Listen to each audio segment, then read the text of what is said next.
شہید نواب اکبر بگٹی کی ہزاروں خوبیاں ہیں مگر سب کو بیان کرنا میرے لیے مشکل ہے، مگر آج ایک خوبی یہ بیان کرنے جا رہا ہوں کہ وہ غیروں اور اپنوں کے لیے انصاف کا ترازو ہمیشہ برابر پر کرتے تھے۔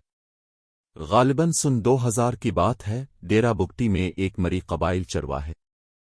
کا پڑاؤ ہوا۔ وہ اپنے بھیڑ بکریوں کے ہمراہ رات قیام کرنے کے لیے رکا ہوا تھا، اور شہید نواب اکبر بگٹی کے ایک گارڈ نے روب جمانے کے لیے اس سے کچھ سخت الفاظ کہے۔ جب یہ بات شہید نواب اکبر بگٹی تک پہنچی کہ آپ کے فلاں گارڈ نے رات کے لیے قیام والے ہمسائے مہمانوں کے ساتھ بدتمیزی کی، تو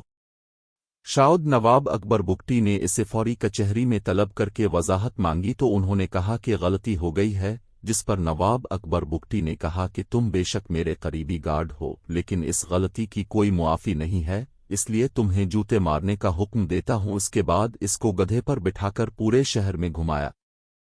جائی تاکہ باقی عوام بھی دیکھے کہ اکبر بگٹی نے ہمسائے کے ساتھ بدتمیزی کرنے والے قریبی گارڈ کو نہیں چھوڑا، اس لیے سب تم سے اذیت حاصل کریں تاکہ آئندہ کسی کی بھی ہمسائے کی طرف آنکھ اٹھا کر دیکھنے کی ہمت نہیں ہو۔